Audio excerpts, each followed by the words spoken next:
Hey guys, this is Rob and welcome to episode 4 of the Residential Electrical Revit series. In this one, we are going to cover how to circuit these receptacles that we installed, how to find and install a 12240 volt split phase panel board, and how to connect these devices up to it. We'll also show how to start drawing a single line, one line diagram of our system and how to more efficiently do that. So if that interests you, stick around. Let's get right into it. So here we are again in our residential tutorial electrical project that we are treating like a commercial level of development. And we have already placed receptacles and equipment connections for the first floor and the second floor. So we've already got all those placed. And now we are going to look at getting some of these things circuited up to a panel. This is where the real magic of Revit can shine in an electrical project, is the systems that we create and connect all of these together to form calculations and load summaries that we can use to size things.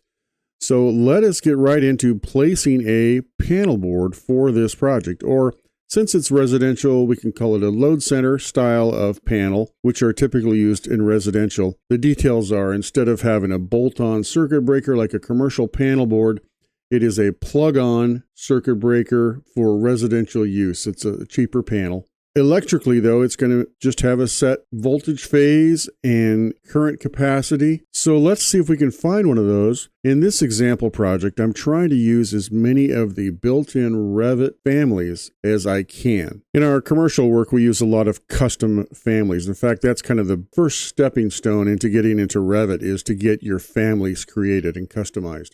But in this case, for learning how to use Revit and connect things together, we're going to use what it comes with as much as we can. So let us go look over here at our electrical equipment that is already in our model. And we started with Revit's built-in template. So there's not much in here. There's a transformer, Ethernet switch. We're not dealing with that. And we've got two panel boards. Now these are typically three-phase panel boards for commercial use. 208 is a three-phase voltage for commercial, and so is 480. We are looking for a 12240 volt split phase panel, which is common in the United States and elsewhere in North America. So we need to find a 12240 single phase split phase panel. So let's go up to our insert. And remember, this second load family is Load Autodesk family. It's got a little cloud in it. This is where we can get to the out-of-the-box Revit families that used to be loaded into your hard drive when you loaded Revit. And I have a whole video, which I'll link a card above, that shows a lot of these different families and what's available. So if you go into all results, you'll see that you have a lot of categories. We'll go down to electrical, and then remember that there's an architectural electrical section for architects to use in their designs, which does not have all of the electrical connectors that we need. So we were going to skip past the architectural and go right to the MEP section. Connectors, power, appliances, distribution. Now we want distribution. Go to distribution. And you will see we have transfer switches, circuit breakers, switchboards, starters, a bunch of things. So we want to go down, lighting and appliance, and if you hover over the name here, you can see the full name right here. That's a lighting and appliance panel board 208. That's what we already have. It's also an MCB, main circuit breaker. Well, we don't have one of those either. If we're doing commercial work and needed a main circuit breaker, we would load that. We have lighting and appliance 208 surface. So this one, by not saying surface, means recessed. So there's different families for different types of mounting even. This one is a lighting appliance 208 main lug only, MLO.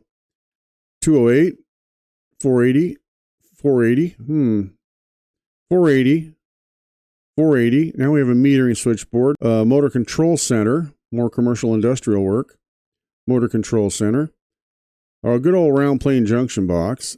Look at this, single phase panel. It says 120 volt, main circuit breaker, recessed.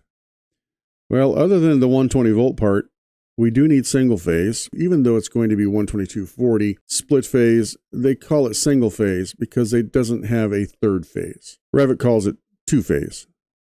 And this one is a 120 volt main circuit breaker surface. So it sounds like these are typically made for residential use. We're going to take the main circuit breaker version because we need a main circuit breaker in our house. Let's load this into our model. It'll pop up down here under electrical equipment, and there it is, single phase 120 volt. Let's hope it is just mislabeled. Now, before we drag this in, we have to figure out where is this thing going to go. A lot of houses have a garage attached or separate, and many times a panel or load center will be placed in that garage. It's a very common place. We don't have a garage. In fact, let's look at this site again. Let's go up and 3D view it. Up here up the top at the quick axis, you can go to default 3D view. Click on that, and it pops you into a 3D view. And you can change the appearance of this. Down at the bottom, you can go to what level of detail you want. And architecturally, it may not show much of a difference, but if you go down to fine, you'll see you get a little more refinement. Let's say on these solar panels, you'll get a little more detail.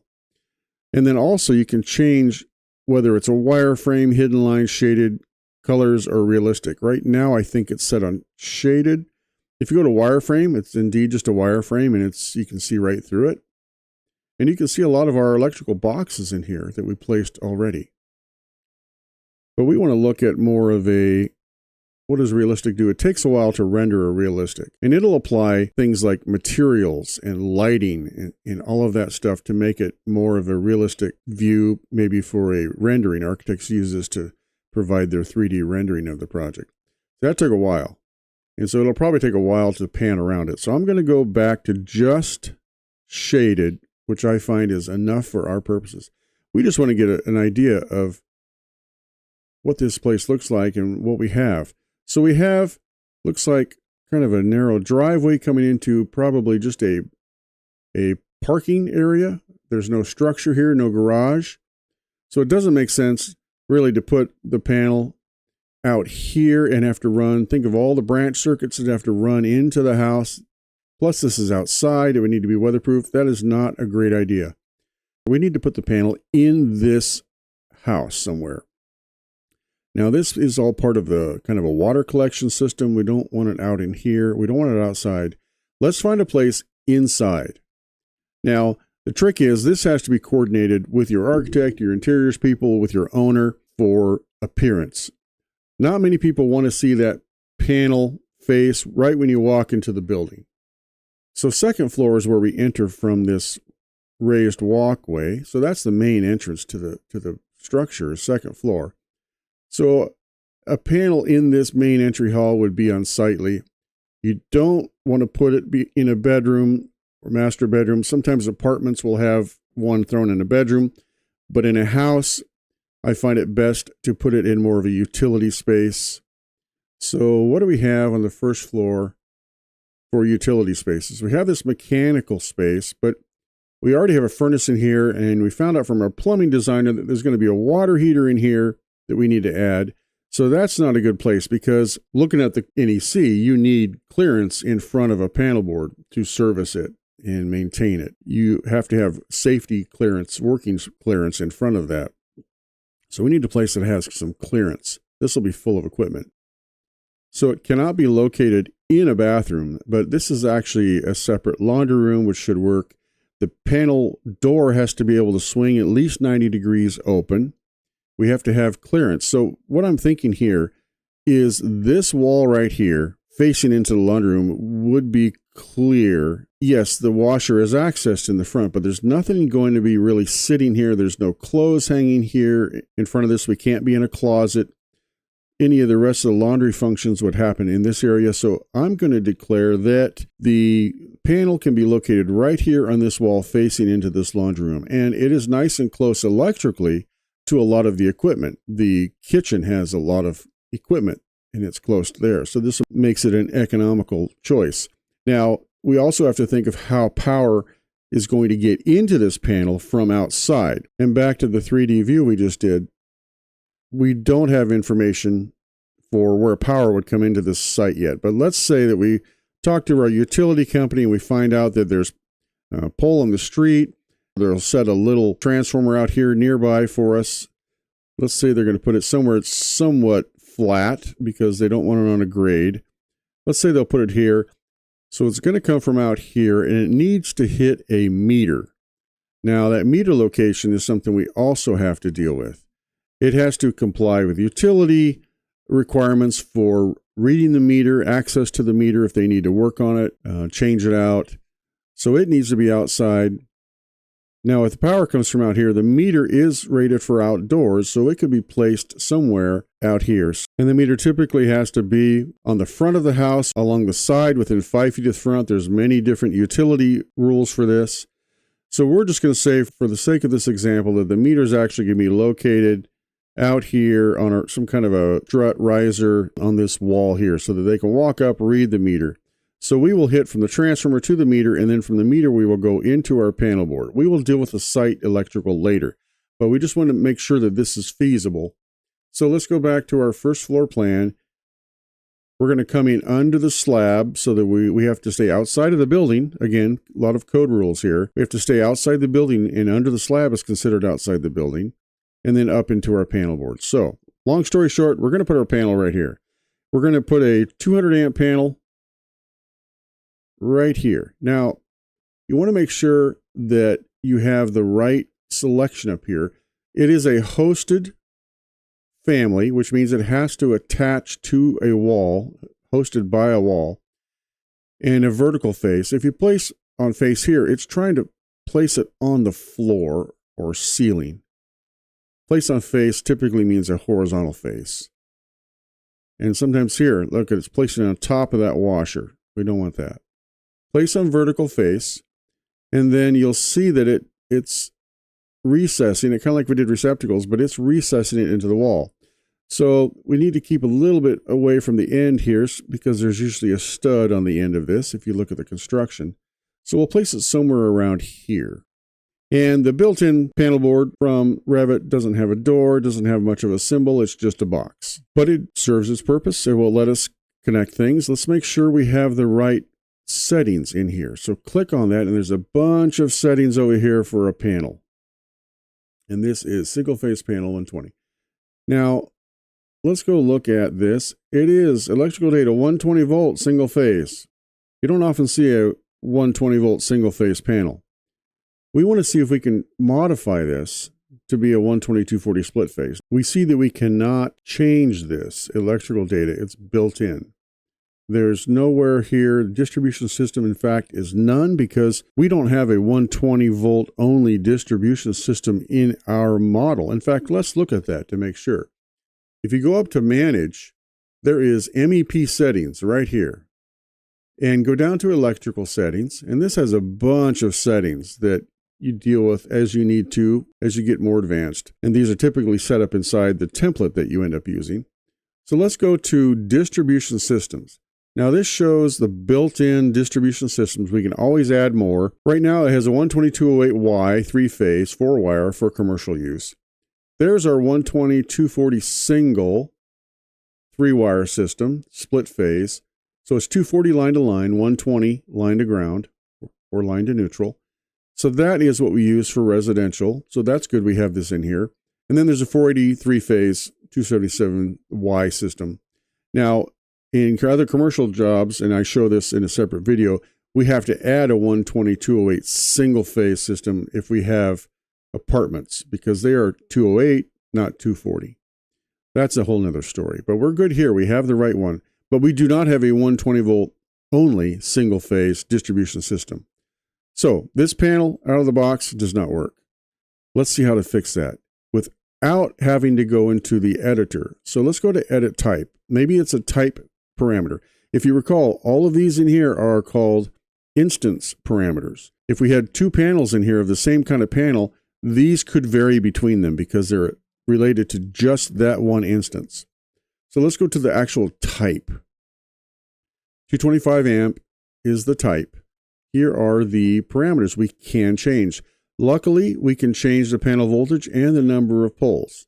So we're going to make this 240. We need to get the line-to-line voltage. It's 240.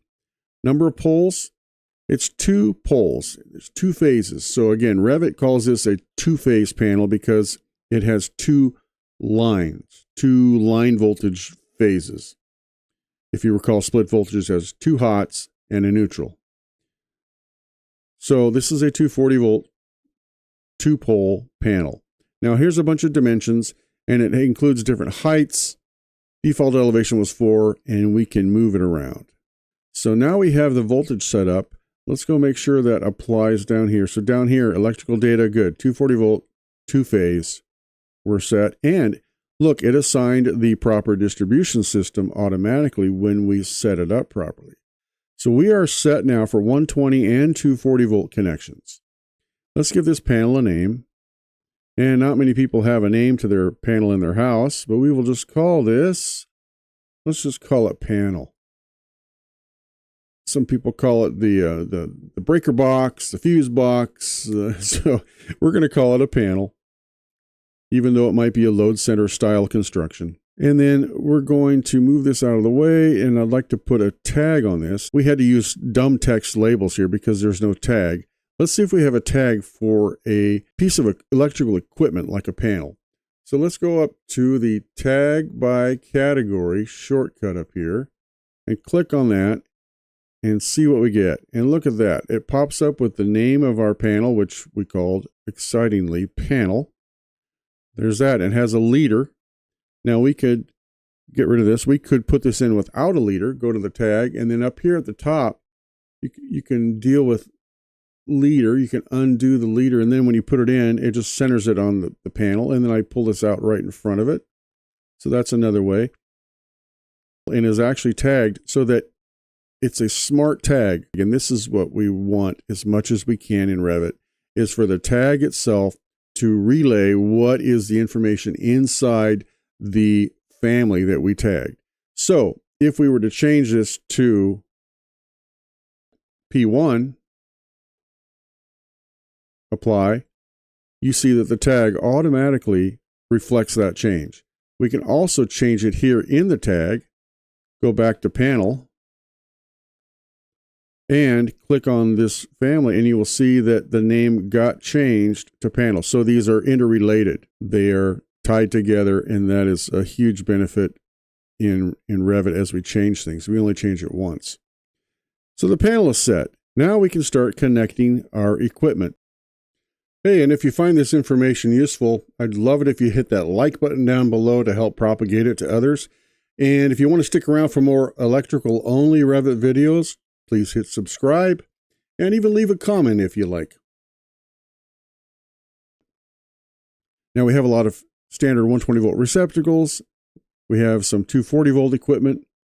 How do we connect all this? Now, I'll mention again that there's a lot of NEC, National Electrical Code, rules for residences or dwelling units, as they call them. So, again, I'm not trying to teach a whole code class here, but just remember that what you do here has to relate and comply with the National Electrical Code and any local modifications that you may have in your state or even in your city. So I will point again in my description below to a great YouTube channel for Ryan Jackson, who covers a lot of NEC things and specifically has a 3-part video series on residential receptacle type codes. So you can check that out if you want to learn more about those codes. But the basics are, in a kitchen, for example, let's start here. We have to have 2 small appliance branch circuits that service the countertop equipment and can also service things like the refrigerator. Now, you can go above and beyond those 2, but nothing else can be on those 2 circuits. So one tool, we already used the default 3D. You can also use the second one called camera. Now, it drops a kind of a perspective view of what we're looking at, but you can do that inside. So I'm going to hit camera, and let's say I want to take a picture of this kitchen. Now, where's a good point? This happens to be a giant column in the middle of the room, so that's not good. Let's take a picture from way down here, and we'll click it, and then you aim where you want to look, and it's showing your field of view. Aim clear down to past the end of this kitchen. There, that's our kitchen. Now, it's a mess. The default view is an electrical view where you can see through the walls and you can see all of our equipment.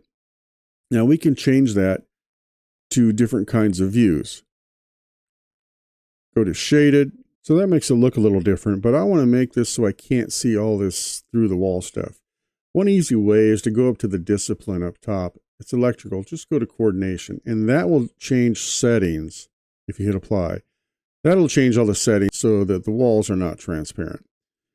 So there we go. And that really shows what our kitchen looks like. It's a nice view. You can also hit F8 right here, and you can use the look tool right here. Click on that and hold it down, and you can drag around and look around your model, and you can even drag it off the screen. And so we can look around and see what this thing looks like in 3D, which will really help to visualize the space you're dealing with. You can even apply a walk, but I warn you that if you barely move the mouse forward, like just creep it, it moves fairly quickly.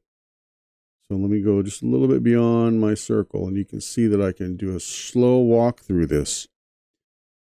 So this gives you another good idea of what's going on. You can also do sections, elevations, but I find that this 3D view really helps. And it depends on how well the architect did at modeling, of course. But you can see our cooktop here that we hooked up. You can see our dishwasher. This helps to find those appliances that we had to find last time. And there's this hood that's sticking down from the ceiling, exhaust hood.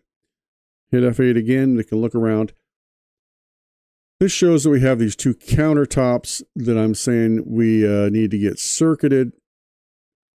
We could share, we could put one circuit on this countertop and another circuit on this countertop, which is probably the most efficient way to do it. And let's go that route. I mean, you could split two circuits between them, but let's just go with the separate circuit. So back to first floor. So here we are with our countertops, and these are our out-of-the-box countertop receptacles. Let's get started by circuiting these up. We're going to hook all four of these countertop receptacles up to one circuit. Well, how do we do that? If you click on one receptacle, you will see the power button up here. This creates a circuit. Think of it as connecting upstream. If you're thinking about your panel's the top and it feeds down to the receptacles, so the panel is upstream from you, we're connecting an upstream connection. So we can click on this, and then we can edit the circuit. Well, right now we just need to connect it to a panel. We can select the panel visually by hitting this, clicking on this, and then find the panel in the model. And our panel is close enough where that may work. The other thing we can do is just hit the drop down for panel. Now, panels that have the appropriate distribution system set up that we can connect to will show up in the drop down. If this was a commercial job and we had 480 volt panels and 208 volt panels, only the panels of the voltage of the receptacle, the 120 volt panels, 120, 208 volt panels would show up in this list. So that's an indication also that you have things set up properly. So we can, again, click on that. Now, if you've already hit power and you re-click on it again, you can't get to the power button again because it already assigned that to a circuit, even though you haven't picked a panel. So go back up to the electrical circuit box. Now you get this box again. Let's go to panel, and let's set our panel called panel there. And it put a little blue little arrow thing on it, which ends up being a home run symbol, the arc with an arrow, which we will add later. Right now we've connected this receptacle to a circuit in the panel, and this is still highlighted. Over here, you can see that I'm on circuit number 1, and it's set up with a breaker type connection. The load name, the name that will pop up in the panel schedule, is just receptacle. I like to name these here because it's easiest to do while I'm connecting things up and I remember what area of the building am I in. So I'm going to call this receptacle kitchen. So it's one of the kitchen circuits. And then you can set ratings and frames here for that breaker. Kitchen circuits, or small appliance branch circuits as they're technically called, must be a 20 amp circuit. You'll have other circuits in the house that'll be 15 amp. This is a 20, so leave it as 20. We don't worry about wire types and all that kind of stuff right now.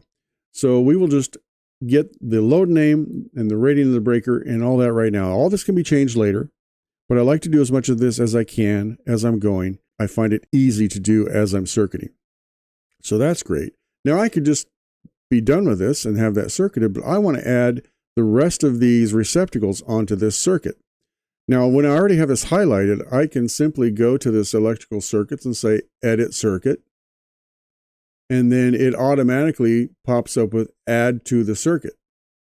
So now I'm in add mode and I'm in kind of a sketch mode, adding, and I can just hover over. You can see these receptacles are somewhat grayed out if they're not on the circuit. Mine is a little darker than these are.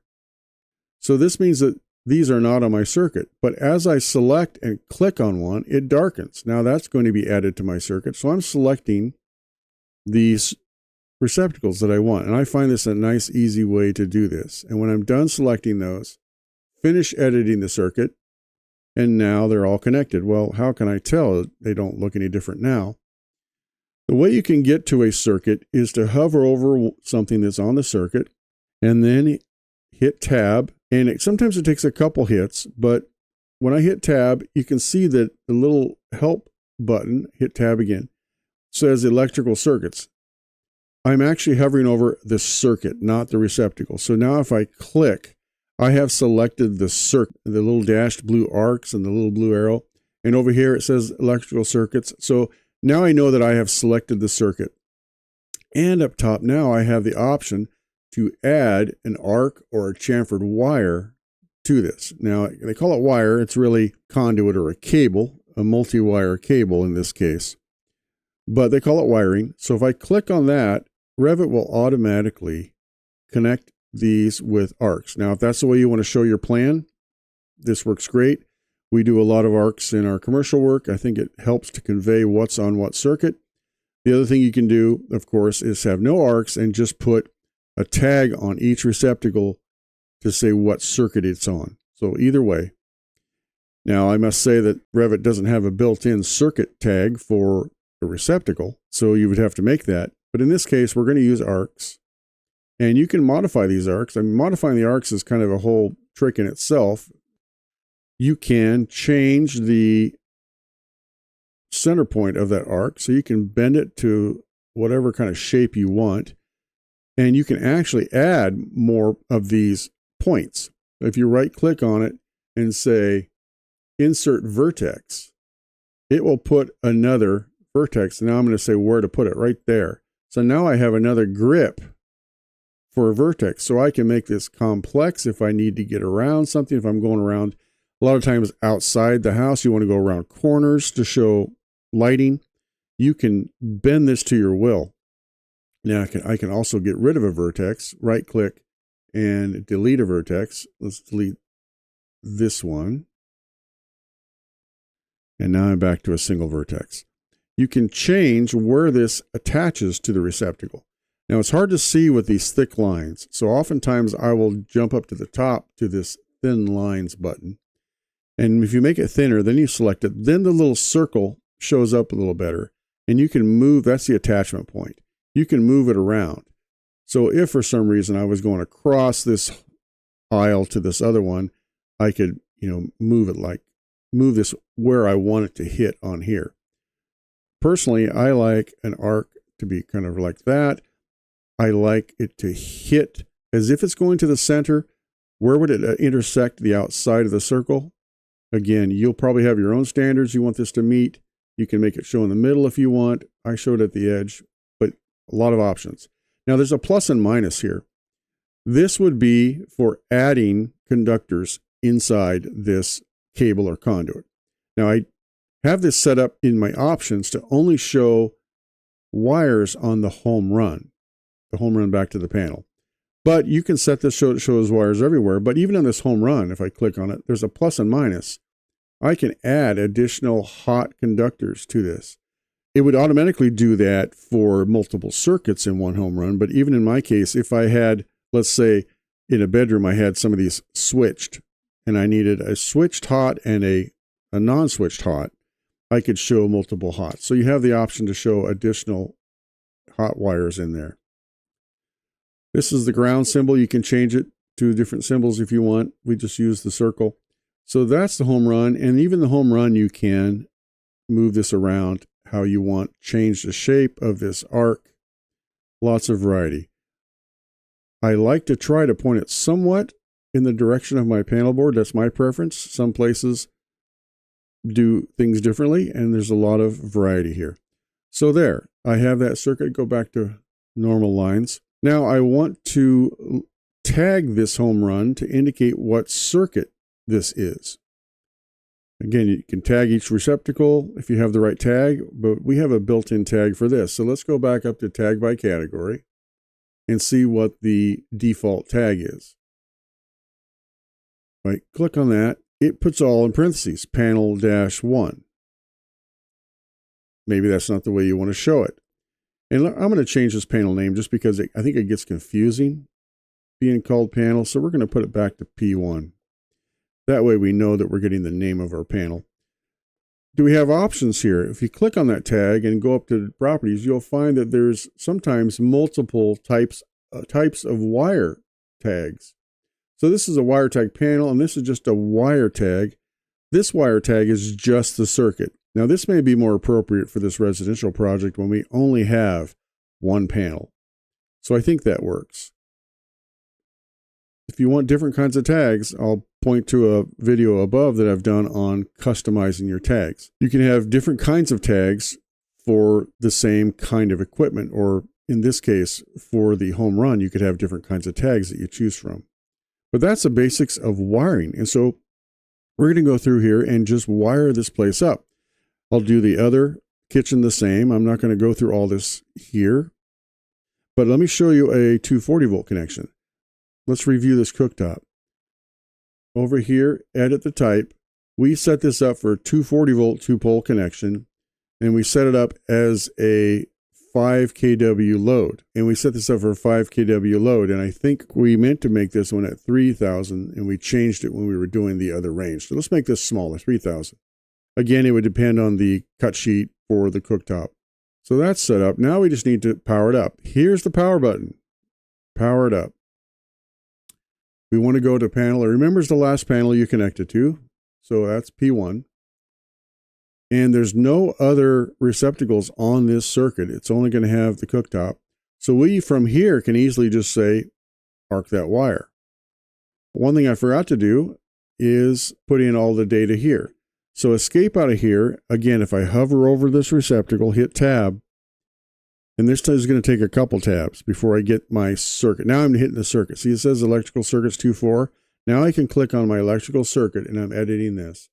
The breaker type is a connection. Now, it could be a feed-through lug, things like that, but breaker is what we want.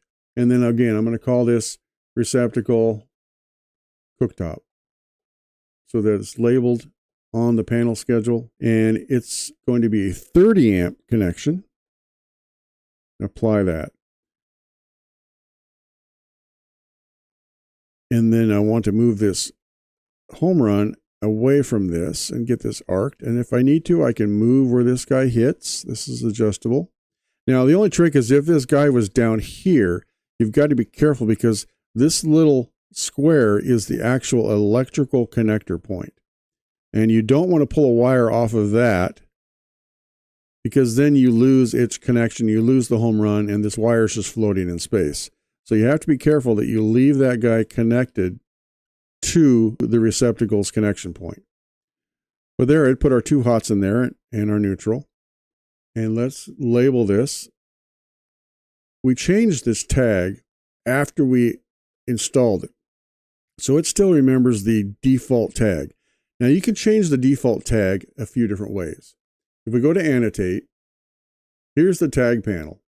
So if you go to the tag dropdown right here, loaded tags and symbols, you can take a look at all of the tags that are loaded and set up as default tags when you tag by category. Let's go down to the wiring. Wires. Wire tag panel was that one that has the panel and the circuit. We want to change it to wire tag by default and say, okay, now we set the default for when we hit tag by category, now we get our little circuit tag that we can drag around. The other thing you can do is if you have different kinds of tags and you want to be able to choose between different ones, you can just find a tag you like, right-click it, create similar, and you will create that tag also. So a couple different ways to do this. And once you've attached the tag, then you click on this and move around. The tag goes with you. So there. You can go around, decide how many circuits you want. Now, typically in residential, we're going above and beyond what is typically shown for a house. Usually the electricians take a plan like this of just receptacles, and they will apply, it's a design build type thing where they will apply the circuiting and divide things up. But, in-house, they would probably have to produce a plan like this showing the circuiting. So that's kind of the level of detail we're going to here, is we're showing the actual circuiting for the receptacles. The loads for these receptacles aren't done on a per receptacle basis. They are done more on a square footage basis, but that is the basics of how you circuit this up. Now let's take a look at the panel schedule that Revit automatically fills in for us. And that's another huge benefit to Revit for electrical, is that it does our panel schedules for us. No more Excel panel schedules. So if we go under the Analyze tab, it's under the Analyze tab. It's kind of an analysis of loads is the way I think of it. That's why it's up here. Schedules are analysis. If you go to panel schedules right here, click on there, and panel schedules are created using the default templates. Now there's templates for everything in Revit. There's panel schedule templates. So it's listing all of our panels. We only have one, and it's put in check mark. Yes, we want to create a panel schedule for panel P1. Say OK. And it made it, and it brings it up for us. So it uses the default panel schedule, which looks like this. This can be customized. In fact, what happens is some of these panels are too wide when I throw them on a sheet, and so you can narrow them up. And that's a whole nother lesson, is how to edit panel schedules. There's also separate schedules for switchboards and other kinds of equipment like that. But we're going to stay with the basics. It's a 12240 single. It calls it single phase here. Revit gets confusing because it says single phase here, but as you saw before, when we clicked on the panel, it showed a 2. So it depends on where you look. You have to understand that it's a single phase 3-wire system. Mains are rated 225, and we may end up having just a 200 amp circuit breaker, which is the case for residential. And what it did is it circuited up our circuits that we connected in numerical order. 1, and then it went to 2, 2 and 4 because it's combined. Next one would be 3, then it would jump to 4, it's already filled, jump to 5. That can also be customized. In commercial work, we like to circuit 1, 3, 5, 7. We like to go this way first and then jump over to the other side of the panel. Again, there's ways to set all that up. We're going to go with the default for now. And the other thing it does is it gives you a load classification at the bottom by load type that we set up. And we have these all set up as receptacle. Now, we could change the cooktop to be more of a range type connection so that it would show up separately. It also applies a demand factor. Now, right now it's just 100%, but commercially, if you end up with over 10,000 watts of receptacle, it'll only take 50% of the rest. So that's all done for you as well.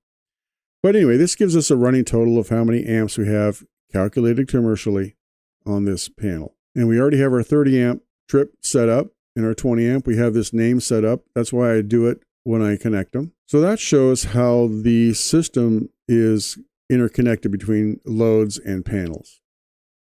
Another thing I'd like to show is a diagram of this electrical system. Now, residential, again, it's very simple, but it's still worth having a little bit of a single line or one line diagram. So how do we do that? Let us go up to a drafting view. Now, we don't have any drafting views here because we need to make some. There's none out of the box in this template. So let's go up to view, and you will see here, there's our plan views. Here's drafting view. Drafting view is a view showing details that are not directly associated with the building model. They're just like dumb lines. It's like CAD. That's what we're going to do for our one-line diagram because there's no way in Revit to automatically generate a one-line diagram. Now, I must say that there are third-party applications that you'll find out there that can produce a one-line diagram from your model if you want to go that route.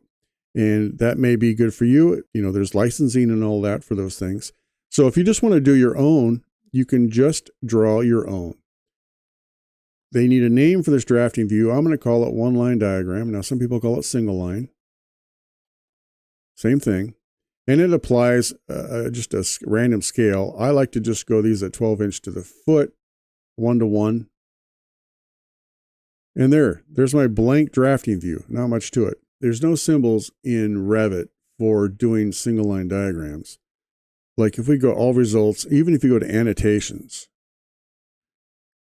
and go down to electrical, you'll find a number of switches, a lot of tags, conduit size tag, conduit fitting size tag, receptacle annotations, but you won't find any panel board or switchboard or circuit breaker, any kind of symbols that we can really use in a one-line diagram. So we just have to draw it ourselves. You can either draw it, like for example, if you go up to annotate, we're in annotative mode now, and go to detail line. Over here, you have a choice of different kinds of line types or line styles that are built into Revit. And right now there's not many. We have a thin line, a wide line, an MEP hidden, a medium line. These are all built in. Medium line seems to be okay. Now you can create your own line styles, but for now we're just going to use, again, out of the box, medium line. And then you have a number of tools that you can use to draw these lines. And you can just start drawing lines, or let's create a box. We want to create a one-line symbol for our panel. You click here, and then you start drawing, and it's giving you some dimensions. Now, what size do you want this? Well, if you look at a piece of paper and you want a panel to be a certain size on your sheet, you don't want it huge. We're talking real units here, real inches. So I like a symbol that's maybe a 1/2 inch wide. So you have to zoom in to get that small. A 1/2 inch wide, and it's kind of giving us some dimensions at the bottom, and it's going by 256 of an inch, which is pretty fine. You can change that around too. But the further out you go, the less precise it gets. So there's a 1/2 inch, and then I want 3/4 down. So 1/2 inch wide by 3/4. You can also just draw this, click on it, and then you can click on here and change the dimension to 3/4 inch. That's sometimes easier. And let's throw some text in here. Now this tells you how you can justify the text. Top and then left justified. We can also go middle, up and down, aligned middle, a middle lined bottom, and we can center. Let's go ahead and do top, but let's do a center. And let's put that here. And let's write panel.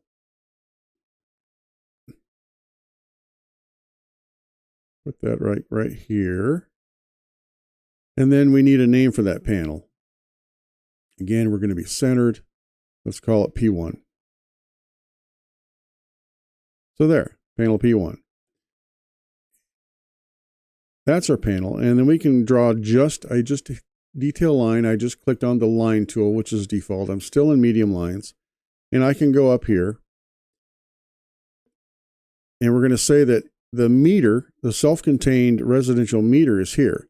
So we need to draw another symbol. So go to text. And let's put an M somewhere here. And then we can draw a box around it, detail line, use our square, use our rectangle tool. Now, if you get too close to a text, the text itself will blot out your lines. Unless you go over here. Now, here's the text tool on the right. You'll see that there's a few different types. We have 3/32 aerial and a 1/4 inch aerial built in. Then there's something used for a schedule. So we're going 3/32. This, like most things, can be changed. You can create your own type. We can go to edit type, duplicate this 3/32 aerial, and we will call this 3/32 aerial, and it applies a 2 automatically. I'm going to call this transparent. And we can change the background from opaque to transparent and say, okay, there's a bunch of other things here you can do. Okay. Now what that does is it makes the background opaque so it doesn't obscure our line work. The other thing we can do is make our box bigger. or sometimes the meter will just be shown as a circle. And when you're selecting these lines, you have to make sure you're not selecting the text. You got to get in here and it highlights. If you hover over a line and hit tab, now you will select the entire chain, it's called, of lines. You can delete that. Let's put a circle in. Say we decided our symbol is a circle. So center it somewhat there. Draw a circle. And there's a minimum size, like this is too small. Minimum size you can draw. Let's just draw it like that. And now this is all pieces, so if you want to window it and move the whole thing, you can move pieces like that. And then we want to draw, we can right click and do create similar for this line again. Get it somewhat close.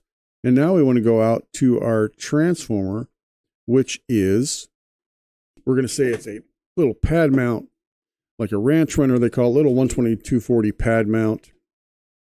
So we can draw a symbol for a pad mount transformer. And so we can do something like, let's just say like this is the pad, and then we will do some lines to make it look like a pad mount, whatever symbol you want to use for this. Some people will use an actual kind of a transformer symbol that has windings and the core and all that. You can draw whatever you want. This is simple. So that shows a transformer to a meter to a panel, and then we can apply notes to these things. We can call this utility transformer or utility pad mount. Now again, this is being left justified. I can change this back to that. This is still center justified. I can change it to left justified, or actually when I create a new one, I can make it also left justified. You can stretch your window to make this fit how you want. And then also, if you click on there, up here you can add a leader like we did on the plan. This is the same as the plan view. Leader, and get down here, utility transformer. And you can start labeling your one line. So again, there's no symbols built in. This gives me an opportunity for a shameless plug for a set of one-line, single-line diagram symbols that I'm offering for sale. If you don't want to have to make all these, you can just buy them for a reasonable price and use them. So I will just point you to where that is. In the description below, I'll have a link to the whole one-line diagram pack that's on the MEP Guy website for sale. And as you can see here, it includes circuit breakers and fuse switches and transformers and panels and all the pieces you would need, and you just drag those in. So let me show you really quick how that would go. Again, if you're interested in not having to make all of your own, you can simply go that route. So what we do is we would open up the library, and it's going to convert it up because they were done in 2020 so that they're compatible with 2020 and above. Open this up and you can see here, it's one giant group. I also in here have a sample drawings that can be brought in. So a variety of complexity. Even this is kind of like what we're doing now. And you can see here, these are dashed because they're existing now. We're not using existing, but this whole setup right here is pretty much what we need. But let's go ahead and just bring in the whole thing. If you open up the groups at the very bottom on the left, you'll get to the symbols and the samples. If you click one line symbols, right click and say copy to clipboard. Now if I go back into my one line diagram and just hit Control V paste, and it says the following types are already here, fill patterns and some materials, it's okay. Now that whole group is put in. And all of the symbols associated with that are in here now. So if we go up to annotations, you will find all of the ER for electric rub, all the one-line symbols. So for example, now I just take one line, panel, main lug only, drag it in. There it is. It's a label-based system where now I can just type this P1. Now, what about a meter? One line meter, drag this in. There's our meter. It's kind of a box and a square. And then we need a transformer. One line pad mount. They're alphabetical. Pad mount transformer. Drag that in. It's a little bigger, but there it is. So now I just have to throw my lines on And we have, in just seconds, completed one line. And these are copyable. If this was an existing panel, click on it. Over to the right, it says up here under graphics, it says existing. Click on existing, and it's dashed automatically for you. If I was to bring in that whole group of existing, then it would give me an existing line type. But again, just a little plug for that system if that's something that interests you. If you're going to be doing a lot of these diagrams for even something more complicated than like a house, that may turn out to be a quick way for you to get up and running on your symbols. Because it takes a lot of time, frankly. It takes a lot of time for you to draw these symbols. Even if you create these as families, if you learn the family editor and all that, it can be done. So there's a couple ways you can go. So we will just go with the out of the box. And that's our one-line diagram, start of it. We will be sizing these wires and such later as we go. But this gives us the basics. So back to our first floor. Not in this video, but elsewhere, we will get all the rest of this connected. And the same with the second floor. We'll go through and we will just connect all of these to that panel that we have in there and get that all done. I highly recommend that you jump in and actually practice this. If you're learning Revit, get in here. Like I said before, you can download this architectural model directly from Autodesk. You can use the built-in Revit families to start showing receptacles, bring in that panel like I showed you, start connecting it, and get familiar with how to connect. And another thing is you'll need to get familiar with how to connect, how to add receptacles. How do you remove a receptacle? Let's say we want to get rid of this receptacle. Well, if I hover over this and select the circuit like I did, I can go up to Edit Circuit. Now, instead of the default Add to Circuit, I can do Remove from Circuit. Click that button. Now, I will be unhighlighting these. So that just showed that I removed it. Finish editing. Now, the wire stays here, which is tricky, and that can mess you up. So you want to make sure you manually get rid of the wire. But this is no longer circuited to that panel. And as you can see, I have my power button back again. And the load on this panel, if we go back to our panel schedules, which are over here, the load on the panel has changed. I don't know if you paid attention, but now it's only 540. So that's the basics of circuiting and getting a one-line diagram started. I hope this was helpful to you. Until the next episode.